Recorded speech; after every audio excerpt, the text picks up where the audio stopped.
안녕하세요. 반갑습니다. PS밴드의 리드 강사 이상은입니다. 지난번에는 레포트에서 나온 G4 기어 헤드를 리뷰를 해드렸는데 그 이제 설치하는 방법과 사용 방법을 제가 알려드렸죠. 이제 공동구매 하시는 분들이 혹시나 사용법을 몰라가지고 사용을 제대로 못할까 싶어서 제가 그 영상을 만들었었고요. 이번에는 같이 공동구매를 하게 된 LP02라는 그 파노라마 헤드 키트를 이제 조립하고 이제 사용하는 방법을 알아보도록 하겠습니다. 그 은하수 사진 보면은 이렇게 아치형으로 이렇게 나온 사진들 많이 보셨을 겁니다. 그게 이제 한 컷으로 이렇게 촬영을 할 수도 있습니다. 11mm 이제 정도 되는 렌즈를 이용해서 촬영을 하면은 은하수가 막 올라올 때, 봄에 3월달, 4월달에는 이렇게 올라오죠. 새벽 한번 2시, 3시 정도 되면은 그럴 때 촬영을 하면은 이렇게 아치형으로 담을 수 있습니다. 11mm, 10mm나 11mm 렌즈 정도의 하각이 필요합니다. 아치형으로 전체가 담으려 그러면은. 그런데 이제 조금만 더 올라오면은 은하수가 더 넓어져서 절대 11mm 가지고도 담을 수가 없습니다. 그럴 때는 어떻게 촬영을 하는가 하면은 파노라마로 촬영을 하는 거예요. 한 컷, 두 컷, 세 컷, 네 컷, 다섯, 여섯, 일곱 이렇게 해가지고 파노라마 촬영을 합니다. 파노라마 촬영을 하는데 가로로 촬영을 하는 것이 아니고 세로 촬영을 하는 거예요. 그러니까 더 촘촘히 찍어야 되겠죠. 가로로 이렇게 촬영하는 것보다. 왜 세로로 촬영을 하는가 하면은 사진의 왜곡, 감각으로 일어날 수 있는 왜곡을 줄일 수 있는 거예요. 보통 카메라들이 가로 사진 기준으로 해서 압축을 시키기 때문에 사진이 만약에 감각으로 파노라마 사진을 찍는다. 이렇게 가로 사진으로 찍으면은 병합을 할 때 상당히 그 포토샵에서 애를 먹습니다. 다 이게 병합이 됐다고 하더라도 왜곡이 굉장히 심해가지고 이상한 사진이 나오기가 쉽습니다. 그런데 세로로 촬영을 해서 50% 중첩되게 촬영을 한다 그러면은 그 왜곡을 50% 이상 줄일 수 있습니다. 그래서 보통 사람들이 이제 세로로 파노라마 사진을 많이 찍는 거예요. 가로로 찍어서 파노라마 병합한 거랑 세로로 찍어서 파노라마 병합한 거랑 한번 비교 한번 해보세요. 왜곡이 얼마나 심한지 눈으로 확 느끼실 겁니다. 거기 내가 보니까 이렇게 한 50% 이상은 차이가 나는 것 같습니다. 그래서 만약에 감각 렌즈를 이용해서 파노라마 촬영을 한다 그러면은 세로 촬영을 적극 추천드립니다. 여기서 감각이라 하면은 그런데 제가 기준으로 봤을 때 35mm 하각 35mm 기준 그 이하를 얘기하는 겁니다. 저 같은 경우에는 보통 파노라마 사진을 24mm로 많이 촬영을 합니다. 24mm 렌즈를 이용해서 세로로 촬영을 하는 거죠. 그래서 은하수 같은 경우에는 이제 하각이 이제 은하수가 초창기에 뜰 때는 한 120도에서 130도 정도 됩니다. 그런데 그걸 담기 위해서 옆에 풍경도 좀 넣고 뭐 해야 되겠죠? 그래서 180도 기준으로 이제 촬영을 한다고 보고 옆에 은하수가 정면으로 이렇게 아치형으로 보이는 것 같으면은 은하수를 삼각대를 딱 놓고 팔을 딱 벌려서 180도잖아요. 이게 여기서부터 촬영해서 여기까지 촬영을 180도 기준으로 촬영을 합니다. 그럴 때 파노라마 헤더가 있으면 좋은 게 여기서부터 그냥 순서대로 20도로 설정을 해놓고 10장만 촬영하면은 끝이에요. 옛날에는 어두운 데서 막 이렇게 상하 구도 잡고 이래야 되는데 굉장히 어려웠습니다. 어두운 데서. 그러나 이 파노라마 헤더 키트를 이용한다면은 은하수 촬영은 뭐 말할 것도 없고 풍경 사진은 그냥 껌이죠. 이거 은하수 찍던 사람들은 풍경 사진 시시해서 잘 못 찍습니다. 워낙 이제 은하수 사진이 어두운 데서 찍는 사진이고 빛이 없는 그 저조도죠. 완전 저조도에서 촬영을 하기 때문에 은하수 촬영하다가 풍경 사진 찍으러 가면은 누워서 그냥 떡먹해요. 그 정도로 은하수 촬영이 힘듭니다. 은하수 촬영이 이제 힘든 가운데서도 이 파노라마 헤드 키트를 이용한다 그러면은 아주 수월하게 초보자들도 조금만 연습을 한다 그러면은 쉽게 파노라마 사진을 찍을 수 있습니다. 자, 앞에 조금 그 서두가 좀 길었고요. 일단은 파노라마 헤드의 중요성에 대해서 제가 잠깐 말씀을 드린 거고 이제부터는 파노라마 헤드 키트를 조립해 가지고 여기에 마운트하는 것까지 설치하는 것까지 한번 알아보도록 하겠습니다. 이렇게 생긴 게 있어요. 요거는 이제 뭔가 하면은 우리 그 은하수 밴드를 통해서 한 2년 전에 공동 구매한 건데, 여기 네벨링 베이스라는 거예요. 네벨링 베이스라는 건데, 옛날에는 이렇게 삼각대에 달려서 나오는 제품들이 없었어요. 지금은 네오포트에서 LX365C라고 하는 그 삼각대가 이 네벨링 베이스가 달려서 나옵니다. 그냥 갖다가 이렇게 꼽으면 되는 겁니다. 우리 옛날에 이게 없으니까, 네벨링 베이스가 없으니까 막 삼각대 다리로 맞췄잖아요. 그럴 필요 없어요. 서서 여기 딱 보면은 요 수평계가 있는데 수공기 방울이 딱 중간에 오도록 해서 딱 조아주면 되는 거예요. 지난번에 말씀드렸던 레오포트 그 G4라는 기어 헤드가 있기 때문에 별도로 이어서 또 미세 조정을 해주기 때문에 이렇게 해서 일단 설치를 해줍니다. 요거는 밑에는 대강 그냥 수평만 안정적으로 될 수 있도록 맞춰주고, 옛날에는 이걸로 막 미세 조정을 했었는데 G4 기어 헤드로 미세 조정이 가능하기 때문에 일단 이렇게 먼저 장착을 해주세요. 만약에 지금 요거는 지난 영상에서 리뷰를 했기 때문에 간단하게 설명만 하고요. 이렇게 장착하는 것만 아시고요. LP02 파노라마 헤드 키트를 보면은 이렇게 생긴 게 있을 겁니다. 이게 핵심이에요. 이제 파노라마 헤드의 핵심인데, 이렇게 요거 위에다가 일단 마운트를 먼저 시킵니다. 자, 잠깐만요. 맨 처음에는 이게 안 달려 있어요. 그런데 동봉된 이렇게 킥슈를 밑에 달아줘야지 여기에 체결이 되겠죠. 무슨 말인가 아시겠죠? 이거 안 하시고 바로 삼각대에 바로 직결하셔도 돼요. 그러면 이제 수평 맞추기가 좀 힘들겠죠.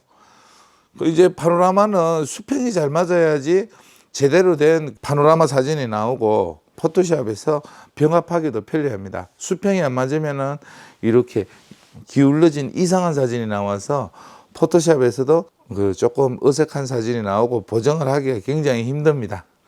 그렇기 때문에 수평 맞추는 게 관건이에요. 파노라마 사진은. 설치를 하고, 여기 이제 검은색 레버가 항상 자기 몸 앞으로 오도록 만들어 주세요. 요렇게. 요거는 위에 마운트하는 파노라마 L자 플레이트들을 이렇게 마운트 해주는 부분인데요.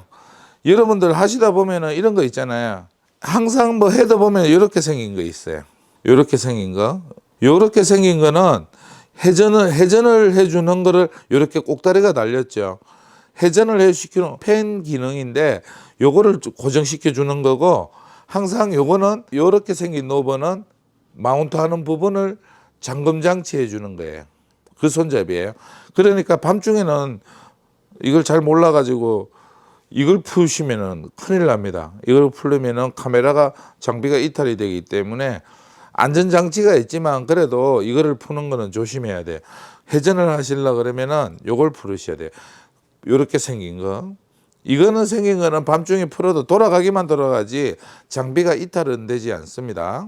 그래서 항상 요게 이제 마운트하는 게 내 몸 앞으로 올 수 있도록 해야지 편합니다. 그리고 이렇게 생긴 게 있어요. 뭐 짧은 게 있고, 요즘은 신형은 저는 재작년에 구입한 건데 똑같습니다. 먼저 여기에 수평계가 있는 게 있어요. 수평계가 있는 거를 최고 하단에 꼽습니다. 요것도 수평계가 있네요. 저도 그거 몰랐는데 위에 다는 것도 수평계가 있네. 이거 수평계는 잘 사용을 안 해서 몰랐습니다. 요거를 일단은 이렇게 수평계가 달리고 아무것도 없는 거, 요거를 최고 밑에다 까세요. 요 밑에다 이렇게 풀러서 이렇게 그냥 대강 나중에 조정할 테니까 일단 마운트만 해 놓으세요. 그리고 옆에서 보시면은 이렇게 왼쪽으로 이렇게 여기 보시면은 노브가 있어요. 이렇게 요 노브를 이용해서 여기 왼쪽에 혹시 이게 이렇게 풀려서 카메라가 떨어지지는 않을까 걱정하시는 분들이 있는데, 여기 좀 비춰주세요. 여기 보시면은 요렇게 여기 좀 풀려도 이탈되지 않도록 딱 잡아주는 안전장치가 있어요. 걱정 안 하셔도 돼요.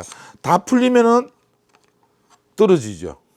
그런데 조금 풀려가지고는 이렇게 좌우로 이동만 됐지 풀리지는 않아요. 카메라가 떨어지고 하지는 않으니까 걱정하지 마시고 이렇게 일단은 연결을 시켜줍니다.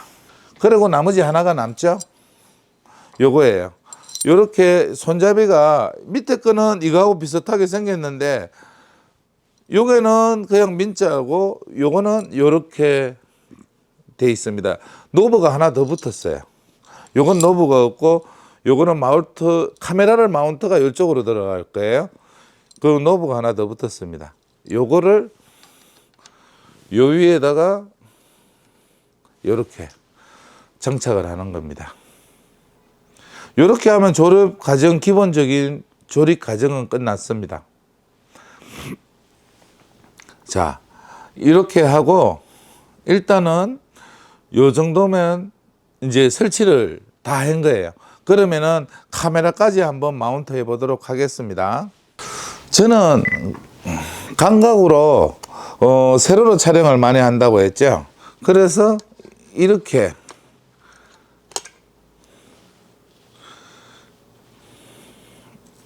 마운트를 합니다. 카메라를. 자, 한번 보여드릴게요. 이렇게 마운트를 합니다. 마운트를 하고, 자, 이제 여기서부터 여러분들 뭐 이렇게 촬영을 하면 되는데 180도를 촬영하게 되면은 이게 180도잖아요. 그러면 여기서 한 컷 찍고 둘, 셋, 넷, 다섯, 여섯, 일곱, 여덟, 아홉, 열. 여기 180도예요. 이 조정을 어떻게 하는가 하면은 여기 보시면은 빨간 노브가 있어요. 빨간 노브가 있고 검은 노브가 있고 이제 파란색 노브가 있어요. 각도 조절하는 거는 이제 그 빨간색이나 파란색을 이용해서 하는 거예요. 내가 만약에 예를 들어서 한 카트 찍고 한 간격을 16도로 하고 싶다, 뭐 30도로 하고 싶다, 이렇게 하시면은 요거를 이렇게 빼서 내가 원하는 각도에다가 그 로버를 꼽아 주시면 돼요. 꼽아 주시고 이제 20도로 촬영을 저는 해야 되니까 이쪽 거는 다 풀어줘야지 안에 잠김이 안 되겠죠. 그리고 요거는 20도에다가 파란색을 갖다가 20도라고 적혀 있어요. 여기 보시면은 여기 한번 찍어 주실래요? 요게 20도. 요런 식으로 있는 데다가 요 부분을 한번 여기다가 이렇게 돌리고 이거를 꽉 조으지 말고 이제 예를 들면은 꽉 조으면은 100%라고 가정했을 때 한 90%에서 95%만 살짝 반바퀴 정도만 풀어 주시면은 이게 딱딱 걸리게 돼 있습니다. 촬영을 하는 거죠. 자, 중요한 거 하나 빠져먹었습니다. 이거 하기 전에 가장 먼저 해야 될 게 이 수평을 맞춰주는 거예요. 수평을 어떻게 맞춰주느냐? G4 기어헤드를 이용해서 하는 거예요. 이제 밤에는 이거 보기가 힘들잖아요. 만약에 밤 사진을 찍을 경우에 낮 사진은 그냥 이거 보고 이렇게 하면 되는데 밤에는 어렵다. 이러면은 위에 LCD를 켜놓고 수평을 맞추는 거죠. 이렇게 초록색 불이 들어오면은 수평이 맞은 거예요. 그래 수평이 맞춰져 있는 상태에서는 딱 360도 이렇게 한번 돌려보는 거죠. 수평이 다 맞나. 이렇게 돌려보고 여기서 이제 이게 하다 보면은 조금씩 풀려요. 움직이다 보면은. 그러면 수시로 이렇게 조아주면 됩니다. 한 카트, 두 카트, 세 카트, 네 카트, 다섯 카트, 여섯, 일곱, 여덟, 아홉, 열. 이렇게 찍으면 180도가 되겠습니다. 자, 그런데 이제 이렇게 사용하는 방법을 알아봤고 여기서 사용하실 때 조금 중요한 사항이 있어요. 여러분들 로달 포인트라고 들어보셨나요? 로달 포인트를 잡아줘야 되는데 이거를 이용해서 잡아주는 거예요. 자, 보시면은 이 카메라하고 이 회전축 이게 중심이 돼야 됩니다. 그런데 중심이 안 됐죠. 왼쪽으로 조금 갔죠. 그러면은 왼쪽에서 이렇게 항상 카메라 바디 센서의 중심이죠. 센서 이렇게. 그리고 자기가 이제 카메라를 자주 사용하는 카메라가 있으면은 뭐 옷에 네임펜이나 안 그러면 하이트 같은 거 있잖아요. 이렇게 찍어야 바를 수 있는 거 표시를 해줘도 괜찮습니다. 안 그러면 눈대중으로 대충 맞춰주셔도 상관은 없고요. 자, 이제 그 좌우의 센터를 맞춰줬고요. 앞뒤 전후의 센터를 맞춰줘야 돼요. 로달 포인트를. 그러면은 로달 포인트는 보통 어떻게 잡는가 하면은 카메라 렌즈에서 대물 렌즈와 접안 렌즈 그 중간점을 로달 포인트로 보통 잡아줍니다. 그러면은 자 보시면은 지금 회전축이 여기죠. 이게 회전축이죠. 그런데 카메라가 너무 뒤로 가 있잖아요. 잘못된 거죠. 요걸 풀러서 요렇게 요게 보시면은 요렇게 노달 포인트를 잡아줍니다. 조정하는 노달 포인트를 조금 더 앞으로 와야 되겠네요. 자, 노달 포인트를 렌즈의 노달 포인트를 어떻게 잡느냐 하면은 사람마다 다 틀립니다. 뭐 이게 옳다 저게 옳다는 사람이 있는데 제가 그동안 파노라마 사진을 수년간 찍어보면서 느낀 점입니다. 뭐 카메라 후드를 제외한 대물 렌즈와 접안 렌즈. 그러니까 어려운 말인데 처음 초보자들은 대물 렌즈가 뭔지 접안 렌즈가 뭔지도 모릅니다. 그러니까 쉽게 얘기를 할게요. 이제 대물 렌즈에서 그 접안 렌즈의 총 길이를 하고 반을 나누어서 그 중간점을 로달 포인트로 잡아주면 되겠습니다. 자, 이렇게 하는 겁니다. 그러면은 그게 회전축이 돼서 이렇게 파노라마 병합하기도 수월하고 파노라마 사진이 온전하게 촬영이 되는 거죠. 이해가 가셨나요? 궁금하신 점이 있으면은 아래 댓글로 남겨주시고요. 지금 이게 파노라마 헤드 키트 그리고 기어 헤드 그리고 이게 이제 레벨링 베이스가 장착된 삼각대 모두 저희 지금 현재 밴드에서 공동 구매 중입니다. 공동 구매를 원하시는 분은 아주 저렴하게 하고 있으니까 그 우리 밴드에 가입을 하시고 공동 구매에 참여해 주시면 됩니다. 우리 밴드 공동 구매 그 주소는 아래 그 더보기 있잖아요. 상세 페이지에서 링크를 걸어 둘게요. 예, 감사합니다. 오늘도 그 우리가 좀 어떻게든 편리하게 사진을 좀 찍어볼까, 좀 고퀄리티의 파노라마 사진을 얻을 수 있을까 싶어서 이렇게 파노라마 헤드 세트를 소개해 드렸습니다. 감사합니다. 이상은이었습니다. 다음에 뵙겠습니다. 굿바이.